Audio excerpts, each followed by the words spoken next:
Hey guys, it's Boney here, and this is how I use the worst agent in the game to destroy raiding lobbies.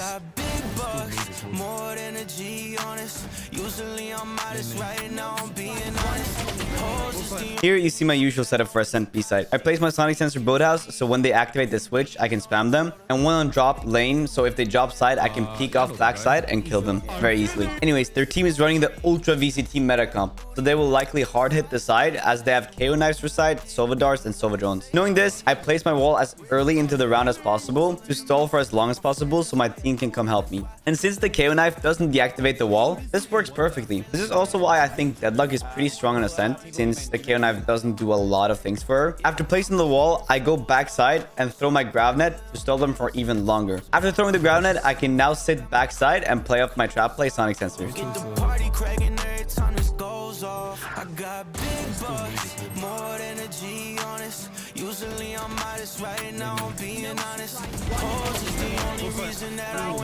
In this clip, we're playing a bonus round on split attack. If you're attacking on split, mid control is almost always crucial if you want to take side control easily. Therefore, we push up mid here as a team to see if we can catch some enemies off guard. However, all of my teammates except Omen gets fucked by the enemies. So now we're left in a 2v4. But that's okay. The best thing you can do here is to hold for a little longer to see if the enemies get greedy. And if they do, you can punish them. And sure enough, ISO and Reyna does exactly that, so I take them out. After I take them out, I hold flank for a bit as we haven't seen Race or Jet this round. Unfortunately, my Omen peeks in the meantime, which now leaves me in a 1v2 where the enemies know where I am. But again, I do the same principle. I hold the angle for a sec in case Race get greedy, and she does. So she's gone now as well. Just a quick note, you might have noticed that I don't hold the Race completely still. I swing a little right after she peeks. This is a movement technique I do quite a lot. When I see someone swinging, I sometimes take a step to the left or right before the enemy takes a shot, giving me an easier time shooting than now still target. Anyways, after taking out Race, I make my way to B. I place my wall heaven so she can't come from stairs. Then I place my sonic sensor close to bomb, so if she pushes bomb, I can punish her. I hear her coming heaven, so I said, "Shit, let's ult." But Jet dashes away. Anyways, she now knows where I am and I know where she is. So I just play off her tap and hold the angle.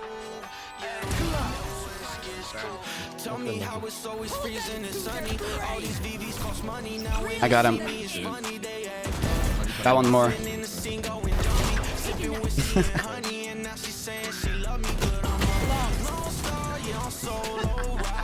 Here you can see my favorite way to use a Deadlock ult, and that is for first bloods. If you know an enemy is always holding the same spot, you can punish them straight at the start of the round by just ulting it. Here I use it at A short as their Fade has always played close short. After killing Fade, I hold mid for a second as I know someone will likely try to either trade the Fade or try to destroy the ult. And sure enough, Jet says hello.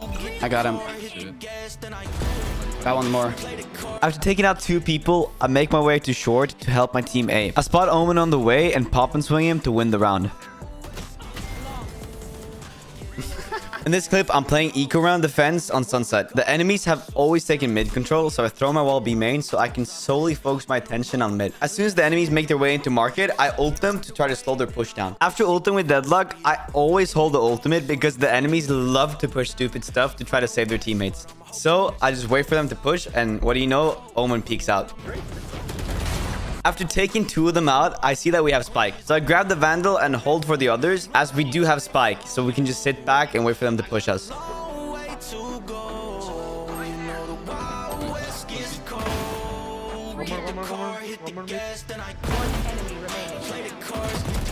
80.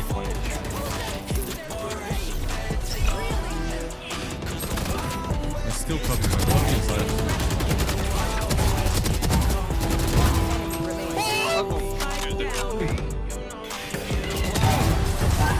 Let's go! Here, we're playing Retake on B-side bind. Retakes become infinitely easier when you have Deadlock ult, as one less player means one less angle to get shot from. So I pop my Deadlock ult straight away. One mistake I used to do when I was lower ranked was to not push properly in retakes. I used to be very scared of going through smokes, and a lot of people struggle with this as well, I know. Thankfully though, I'm not scared anymore, so I push straight through with my Phoenix. After trading my Phoenix, I push deeper onto side for the last two using my Deadlock ult as bait, as the enemies will likely try to break that first and not shoot me. After taking Brim and Killjoy out, I turn 180 degrees and take Race out because I heard the ult break. Then I slowly and carefully make my way to elbow, push CT, and take out the sky for an easy ace. In this clip, I really only want you to focus on one thing, and that is to not listen to teammates all the time. I know a lot of people say blah blah blah, listen to teammates, but sometimes you really gotta think for yourself because a lot of teammates are f***ing stupid. Anyways, here we just got side and are playing a 3v2 against the Jet and a Cypher. I placed my sonic sensors on each side of the plant, and all of a sudden Sky says this. Can you AD city? However, the problem with this is that Jet has an op, as we know from earlier in the round when she tried to shoot at me. And not only does he have an op, he's most likely holding me as well because I just planted the spike. So for him, I am the most likely person to swing him. Thankfully though, my reasoning is good, so I don't listen to him. Anyways, Cypher kills Sky and I swing out to quickly trade her. Trading this guy gives me my ultimate, and I know where Jet is, so I just shoot my ultimate off the wall and take her out. I'm 99% sure he's... You want to double swing it? Nice. Okay, After failing a B push, my team and I decide to rotate to try to get mid control to help our other teammates out, as mid control is one of the key factors to an attack inside win on split. However, they manage to die and we lose spike male. Not good. As we make our way up, the enemies triple swing us, and usually that's bad, but for us it's good. Them being greedy gets us the round. After taking out Reyna, Cypher, and KO, only Astra remains, and knowing as we saw her earlier B main, we take spike and skedaddle over to A side. After we get to A side, my omen tells me to plant for Haven, and I oblige. If you have the option to plant anywhere, always plan to make it a super risky defuse for the defender. Anyways, after planting, I make sure to play as close to my omen as possible, as when you're in a 2v1, you never want to give the enemy a 1v1. Since the spike is planted heaven, we make our way heaven, looking out for any rats along the way. You want to double swing it? Nice. Here, we're playing a retake on Haven Seaside, as I gave the enemies the side earlier because I've just been quintuple flashed and stunned by their reach. If you ever experience the enemies hard pushing your side, sometimes letting go is better. Anyways, I wait for my breach to do his stuns and flashes, and then I follow suit. Our breach throws his flash perfectly, leading to their breach picking me full flashed. I hear Omen TP, and I have a slight feeling he TP'd behind us to pinch us. I therefore hold CT for a while, but seeing as he's not there, I go to help my teammates. But everyone dies, so it's left up to me to clutch this 1v2. I spot Jet spraying the smoke, and I therefore just easily take him out. Killing Jet gives me my ultimate, and ultimates in post-plant situations are very good. So I ask my teammates where on long Omen is, and take the last one out. No slander, please. No slander. What?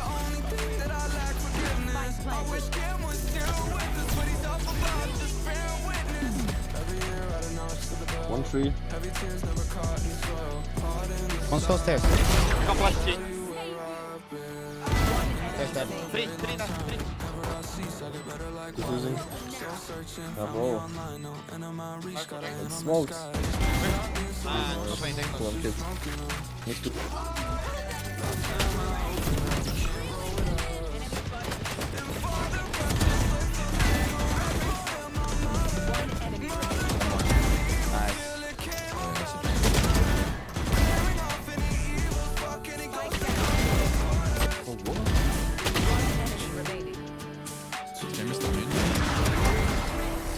Oh, there's... Last player standing.